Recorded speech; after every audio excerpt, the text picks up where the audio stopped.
Good morning and welcome to the Morning Scoop for Sunday, August 15th. This is your daily Buckeye fix. I'm Tom Orr. The Minnesota game is in 18 days, the game against Michigan in 104 days. As you have almost undoubtedly heard by now, Buckeye Scoop is making a movie. We are partnering with a nonprofit educational foundation in Columbus called the Full Story Foundation to produce a documentary about the decision to cancel the 2020 Big Ten football season and the fight by Ohio State players, parents, and coaches, as well as other schools like Nebraska to get it back. The film is called Fight for Football, Saving the 2020 Season. We have been incredibly excited about this project for months now, but wanted to wait to announce it on the 1-year anniversary of the Big Ten canceling the season. So that was on Wednesday. So you're just kind of finding out about this now, but this has been in the works for quite a while. If you want to know more, you can find a story about the film as well as the full-length trailer on the front page of BuckeyeScoop.com. At the end of the show, we'll let you know how you can see the movie in Columbus later this month at the world premiere, including a live Q&A with Buckeye Scoop staff and more. That's going to be an awesome event, so stick around to find out how you can be a part of that. This morning, I wanted to talk to one of the stars of the film. He is Dan Lust. He's a sports attorney. Don't shrug at me. You're one of the stars of the film. He is also the co-host of the Conduct Detrimental podcast and a professor at New York Law School. He's also a longtime friend of the show. Dan, welcome back. You know what's funny? I'm only giving you the shrug because I knew what I'd said in the interview, but I didn't know I was the star of the film until I saw the trailer. And then it was apparent that I evolved into the star. But listen, my pleasure to come on. I think it's a very important story to be told. And I think it's an incredible project you guys came up with.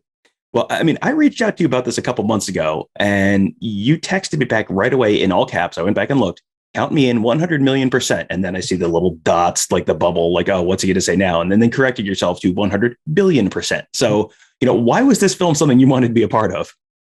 Well, it's funny. I mean, and we'll probably jump ahead a little bit, but I had a feeling that this would just blow. I'm not going to curse, Tom, but blow the F up in Nebraska. I knew the story. People were still percolating and buzzing about this in Nebraska. So, I mean, you guys needed a lawyer to tell the story. And there's in my world of sports law, there's maybe, you can count them on one hand, how many quote unquote sports lawyers that do media. And I'm like, you guys need a lawyer for the story. I was all over this Nebraska story. Like, this is tailor made for me to jump in here.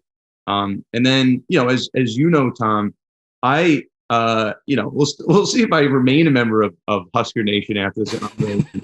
But, with my coverage of the lawsuit, the Nebraska 8 lawsuit this time last year, right around now, is when I started to get a lot of followers in Nebraska because I was covering this so closely. So, I've developed some really good relationships in Nebraska over the last year. So I'm like, I think, if the story is going to be told, which it is with or without me, I think I know what points need to be hit from the Nebraska perspective. So, as Tom, you and I were talking offline, all publicity is good publicity, especially when you have a trailer, especially when you have a nonprofit involved. You need to get the word out. And all I can tell you, Tom, this announcement, or the day before the announcement was front page news in Nebraska. The announcement was front page news in Nebraska, and the aftermath of the announcement is still front page news in Nebraska. This story has created just a true kind of groundswell, for better or for worse, but it's largely very positive in Nebraska. So, I mean, let's talk then about the Nebraska 8, because that's something that I think people, you kind of think about, and it's like, yeah, okay, I kind of remember that. And I mean, that was, I don't remember if that was when I, first sort of learned about you and started following your work, or if it was a little before then. But I mean, that was that lawsuit from 8 Nebraska players, and it was seeming like something initially that didn't seem like a super big deal. And then it sure seemed to turn into a big deal very shortly after that. So can you just sort of remind people why that turned into a big part of the story? Yeah, it's really funny. We thought, I have a podcast with my another lawyer, Dan Wallach, and it's funny, we both disagreed. I thought it was a huge deal. And Wallach, the day it came in, goes, they probably don't have standing. They're probably not going to win. It's probably not that big of a deal. So we did an emergency podcast. We actually did an emergency Instagram live, which nobody watched. They're like, yeah, random lawsuit in Nebraska. Nobody cares about it. But my point was, if they could win a discovery battle, they didn't need to win the whole case, right? In order to win the whole case, you had to show standing. You had to show that Big Ten didn't really follow their bylaws. And the point of the case that these 8 Nebraska players were suing was to bring back Big Ten football. So Wallach's conclusion was, these guys aren't going to win. There's no chance that they win. And you know how hard it is to overturn the rules of a private association. And I'm like, well, and I'm the more of the college football fan between us. Dan's more of the traditional lawyer. And I said, that's not the point of the lawsuit.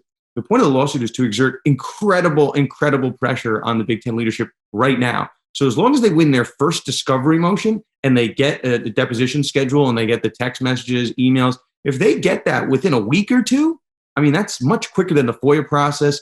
And it's also involves live depositions, which don't come via FOIA. So I go, if they win one battle, just the first one, and the judge doesn't throw this out of court the first day, I'm like, Big Ten is going to be in a lot of trouble. And then, kind of moving forward, just so people remember, this is 8 Nebraska players, I think largely seniors, maybe there's one junior.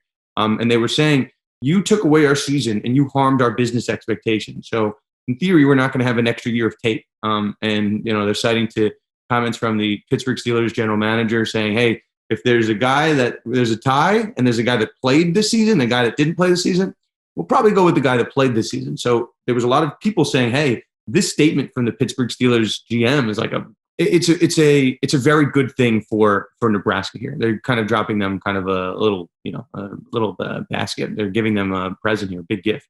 So, moving forward, the Nebraska 8 won their first round in discovery, and the judge ordered Big Ten to provide a round of affidavits and deposition schedules, and everyone was going to go under oath and testify. So, here's where where I think the documentary kind of aligned with my thoughts.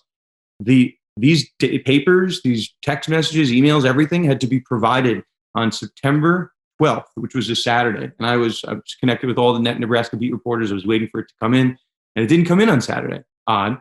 Didn't come in on Sunday. Odd. And it didn't come in on Monday. So I'm like, well, I don't understand what's happening right now. Like, did Big Ten just blow this discovery deadline, or was there some communication with Nebraska? Like, hey, don't hold us in contempt, right? Don't sue us that we are don't file a motion that we aren't abiding by a court order. Maybe we can work something out. And then within 4 days, the season was brought back. So optically, I thought if anything, the Nebraska lawsuit sped up exponentially the return of football. But it certainly had an impact on the case. Well, and one of the things you mentioned kind of early in that answer was the Big Ten maybe not following its own bylaws. I mean, there were questions about the Big Ten's vote and, was there a vote? Was there not a vote? Why does that matter? Like, if, whether there was an official vote, or they kind of just went like, let's get a sense of the room. Like, okay, yeah, all right, there's probably enough people here. Like, why is that a big deal? Why is that something that could have potentially really, been an issue if that had come out? Yeah, I mean, there's twofold. I guess number one, let's just talk about the legal part of it.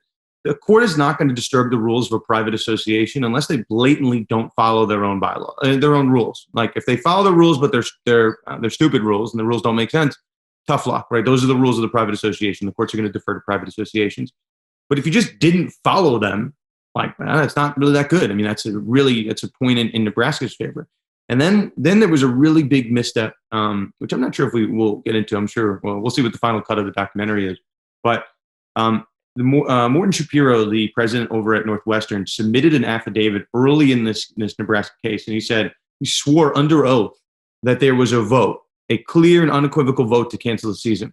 So once he said that, I'm like, okay, someone is not telling the truth here, right? So the first part I told you is the legal part. That's a really big point in Nebraska's favor. The second part is the job security part. Did Morton Shapiro lie under oath, right? He's saying there was a clear and unequivocal vote, and Gene Smith is saying there was no vote. Half the room is saying we're not sure if there was a vote. So how is it possible that somebody speaks on behalf of the entire organization and says there was a clear and unequivocal vote? It's not really possible. And again, it's not, I don't want people to think this is some big conspiracy theory. Just use common sense. One person says there was not a vote, who was in the room, and the other person says there was a vote. So someone is not telling the truth. And again, that would probably side in favor of this Nebraska players lawsuit. Not only maybe there wasn't a vote, but now there's some cover up that you did not vote and you're lying about it under oath. So yeah, this lawsuit started to get very messy once Shapiro submitted that affidavit. I think that became very problematic for a lot of people involved. So yeah, it certainly had legal ramifications, the fact that he potentially lied under oath. But yeah, I mean, that's why I thought this documentary was really important to explore these exact questions. The trailer for the film that we released on Wednesday ends with a soundbite from you. We recorded this in early to mid-July, where you're talking about how you're sure the Big Ten would do things differently if they had it to do all over again. And then it ends with Kevin Warren. This was speaking a couple weeks after that. So this is not like we set this up. A couple weeks after you gave that soundbite, and there he is at Big Ten Media Days saying he'd do it all over again the same way. No, we have nothing, wouldn't change a thing about 2020. What did you think when you heard him say that? Well, when I heard him say it, I had a feeling you guys were gonna probably mix those two things together, which is fair, which is true. there were a couple things that were done wrong by the Big Ten. And I don't think that's, again, it's not controversial. And it's not just people in the conference that say that. The world thinks that. You can't release the schedule and then 6 days later cancel football, right? Either one of those two things was inappropriate. If you were leaning towards canceling football, don't release the schedule, right? Or maybe you shouldn't have canceled football that quickly and then said, hey, we're not going to revisit it. But then you actually, just kidding, we revisited and we brought back football, but it's because of new medical protocol, yet there's no vaccine and there's nothing really that's changed in the medical protocol. So did you guys make a colossal mistake when you canceled because within 3 weeks you figured out it was safe to play football? So from an optics level, it's an unequivocal mistake that was made by the Big Ten. Now, behind the scenes, were there really things that were changing? I'm sure there was constantly moving, right? But the whole issue from the Big Ten perspective was transparency. I mean, at that they're just and then kind of history is repeating itself again, Tom, because I'm not sure when people are listening to this. The Big Ten still can't come up with their COVID protocol. Like, I don't really understand why it's so complicated. And if there is a real issue, like there's some school that's holding out or someone disagrees, like it's not really a big deal to say that. I don't know what benefit comes by just like this veil of secrecy. It hasn't worked for a year, yet they're still playing that same recipe. So yeah, Warren keeps looking worse because there are all these warts on the conference. And he's the leader, and he's got to take a little bit of responsibility for that. It's one thing for Warren if he would have come out this time around and said, you know what, we didn't do everything great this time around. You know, we probably could have changed some things, but in the end, we saved football. We were happy. That's not at all what he said. If you just listen to Kevin Warren, he's giving himself an A+, like not even like an A+, which is like 96 out of 100. He's giving himself an 100 out of 100. So there's some misconception with reality that goes on in Kevin Warren's head. And yeah, I mean, I was speaking from the heart. Like, obviously, there were some mistakes. When you and I and all these smart people that follow college football are not crazy. But Kevin Warren wants to kind of question our intelligence and tell us that we are crazy, that he's the smartest man in the room constantly, and the guy's never made a mistake in his entire life. So yeah, I don't think that's ever going to go well in college football fans' minds.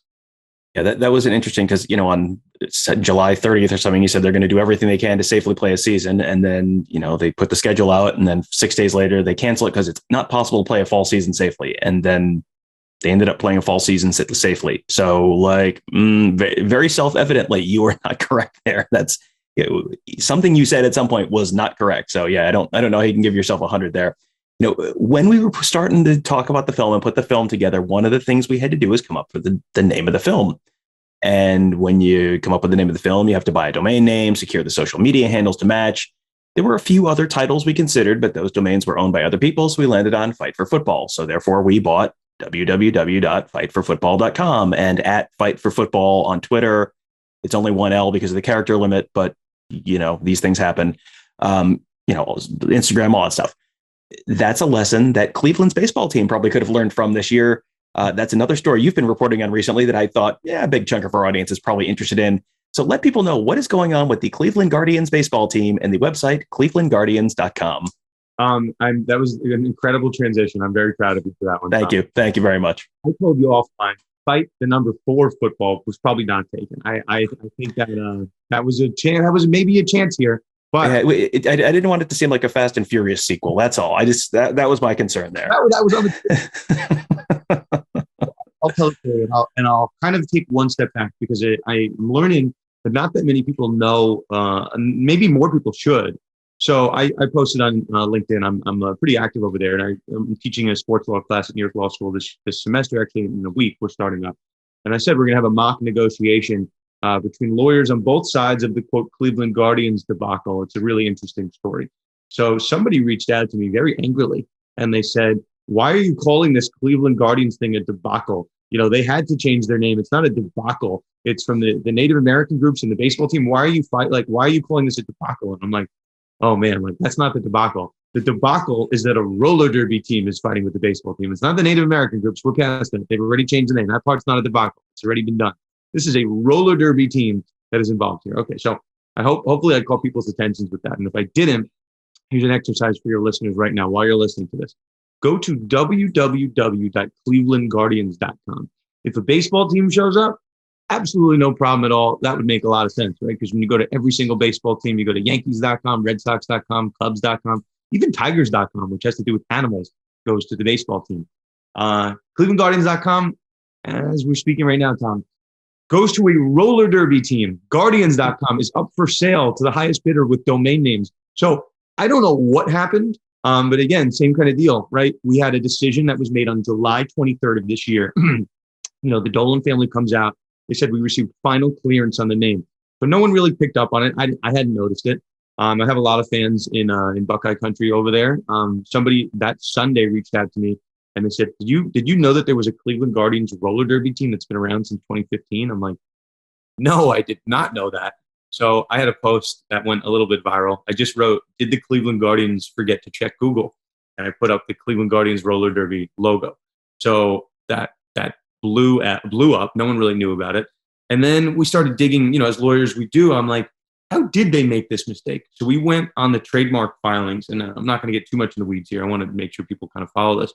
But for the Dolans to announce that we had final clearance for the name, like what did that mean, right? That's what we were exploring. So we found really three things.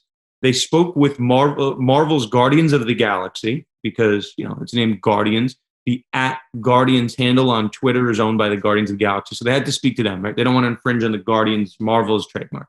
Okay. They speak to an XFL's team, another team called the Guardians. It's another football league owned by Dwayne "The Rock" Johnson. Okay. So they get clearance from them. Okay. Now I look at the trademark filings. Cleveland Baseball has filed a trademark for Cleveland Guardians. There was somebody else who appears to be kind of a squatter, just this random guy who kind of guessed the name. He's from New York. He has no affiliation to the roller derby team or anybody. He guessed the name back in December, and looks like they settled up with him. They paid him some amount of money. So I go, okay, they think they have the trademark. Cool. They spoke to Guardians of the Galaxy. They spoke to XFL Guardians. Where is there any evidence anywhere whatsoever that they did anything with the roller derby team, with not just Guardians of the Galaxy, not XFL Guardians? They have the exact same name as you, and they're under your roof. So we set off a firestorm. Cleveland.com had to respond. The Cleveland Indians had to respond and say that their comment was, there is no problem with the trademark. Everything is all good. We want people to focus on the season. So I sat there and I'm like, okay, you guys are really testing me here. I'm going to write a story on this. The trademark is not the issue, guys. The issue is that you don't have any of the websites. @Cleveland Guardians, the Instagram account, is owned by the roller derby team. The Facebook.com is owned by the roller derby team. And I'm getting people in my replies and my DMs from roller derby Twitter that were saying like, thank you for sticking it to the man. These guys are kind of they're trying to steal our name and they're not trying to compensate us for it. So we essentially hopefully people don't get mad at me that are Indians fans here, but I think people can understand, like, if they're going to copy someone's name, you got to at least pay them. You got to pay them for taking their name. So that was a story that we cast a little bit of light on. And then, maybe Tom, it's the next documentary that you guys produce, because I think it's a fascinating right here. But Cleveland Roller Derby then filed a trademark, and they said, you know what? You're not going to pay us for it. We actually were the first ones to use this name, and we've been using it for a couple of years, and we've been selling T-shirts with this name. We have a logo with this name. You guys coming in here is causing a lot of confusion. Nobody even knew that we existed. Now they don't think that we have any right here. But under trademark law, we were the first ones to file this. So guess what, Cleveland Guardians? You thought you had the trademark? Even though we didn't file, we're actually going to file now after you guys. But the courts likely are going to find that we had the right to this name the whole time, and people understood that to be our name. But all of a sudden, Cleveland baseball is in a really sticky situation. They do not have the trademark free and clear. They do not have the website. They don't have any of the social media handles. So unless this was some grand ploy by Cleveland baseball to actually sneakily go back to the Spiders, I don't know what the logic was here. So a colossal mistake. They should have paid off this roller derby team probably about a week or two before they announced the name change. There was no rush for them to announce the name change, similar to Big Ten football situation. They had until October to change the name or to announce the trademark. And they just, maybe because of trade deadline woes, they kind of rushed it. So the roller derby team has all the leverage, Tom, and we wrote a couple articles for our site, conductdetrimental.com. I think it's a blank check. I can't imagine that a baseball team allows a different entity to own clevelandguardians.com, have the Instagram handle, have facebook.com/Cleveland Guardians, and the trademark. So we've had some really smart people, and then I'll turn over to you. I just love this story. It's so interesting. We had some really smart people when we announced there was probably an issue, and people that are associated with Major League Baseball's lawyers They said there's absolutely no way the Cleveland Indians were this careless with their name change. And I'm like, Exhibit A, go to the website. You don't need to know anything beyond that. So everyone is now in the legal community drinking the Kool-Aid. So it's a story that we cracked, and I don't think the Indians are very happy about. But no one's really happy with the Guardians name. So maybe there's a chance at some Spiders action here. There you go. Maybe they land on the right name after all. Thanks to Dan Lust. And speaking of thanks to Dan Lust. Thanks to Dan Lust for coming on this morning, Dan. Always appreciate you taking the time to join us, and really looking forward to seeing the final cut of the documentary. Yeah, I think, Tom, just kind of in closing, I'm so excited to be part of this project. I know your listeners are probably sick of you hyping this thing up. I am not. I could do this all day. I've done media across, and just so people know this is not a Ohio-centered story. This story is becoming a national story. I don't know, Tom, am I okay to brag on your behalf, Tom? Yeah, you can do that. Oh, it's fine. I will allow it just this once. Okay. This trailer, which I'm sure you conceived of, I'm sure you were part of the brain trust of this, has now 90,000 views on the Twitterverse. It's been the source of message board fodder across the country. I went on ESPN Lincoln, Nebraska. I went on ESPN Omaha. It's a story that I've known about for a while, but I was really hoping someone would tell the story. I really, for a while, and not because I think we need to cast a spotlight on how messed up Kevin Warren was in the situation, but I think people need to know that Ohio State and Nebraska kind of were right about this all along. And sometimes in life, right, there's going to be two people going to be very loud and going to be making a lot of noise, and the room is going to be against them. Sometimes those two people are right, or three people if you want to include Iowa in there. But it's kind of a lesson, and you got to read the room appropriately. And I think when this is all said and done, I think people are really going to see that there's some critical mistakes that were made, and maybe Tom, maybe this little project that you did can result in Kevin Warren coming clean about some of the mistakes that he's made. Well, dare to dream. We'll settle for a successful and well-received release later this month, and then we'll go from there. But Dan, thank you for joining me. My pleasure, Tom. Well, if you want to be a part of seeing the world premiere of Fight for Football, Saving the 2020 Season, you can just do that by becoming a member at BuckeyeScoop.com. Right now, we have tickets available for that premiere. It is Monday, August 30th. It's going to be at the Lenox Theater right across the river from Ohio State. All you have to do is sign up to become a member at BuckeyeScoop.com, and then you get access to those tickets, the opportunity to get tickets to that premiere. We're going to screen the movie. We're going to have a live Q&A with the filmmakers and Buckeye Scoop staffers and all sorts of people. We are going to have it is going to be a major staff event. I think this is going to be the most Buckeye Scoop staffers we've ever had in one spot at one time. I'm really looking forward to that. Should be a really fun event. I think there's a spot reserved for an event afterwards. If you want to go out and hang out and have kind of a meet and greet after, we'll have that as well. It should be a really fantastic evening. And all you have to do to get access to tickets is by becoming a member of BuckeyeScoop.com. And that will also give you access to our Ask the Insiders board, our incredible team of insiders, great reporting, unbelievable content you just can't get anywhere else. That's all at BuckeyeScoop.com. Also, do make sure you check out our podcasts. They're on Apple Podcasts, Google Podcasts, SoundCloud, Spreaker, Spotify. Just search Buckeye Scoop to find all of those. You can leave us a 5-star rating and review, which will help other folks find those shows as well, which we do greatly appreciate. And you can subscribe to make sure you never miss an episode. And finally, if you're watching this on YouTube, at the end of the episode, you're going to see a little graphic come up with another video you might want to watch, and also a link to a little circle with a Buckeye Scoop logo on the right side of the screen. Just click on that, and that'll subscribe you to our YouTube channel. Then you won't miss anything. You'll get notified every time we post a new video of Video Inside Practice, interviews with players and coaches, new podcasts, new shows. We have a ton of great content. We have even more great stuff coming in just a couple of weeks. We are less than 3 weeks from the start of the football season. We have some really exciting stuff coming, post game, all sorts of stuff you've never seen before. It's all going to be at youtube.com/Buckeye Scoop. All you have to do is subscribe to get notified every time we post a new video. There's going to be a lot of stuff you're going to want to see. So don't miss out on that. Thank you guys all for joining us. Have a great day. We'll talk to you tomorrow.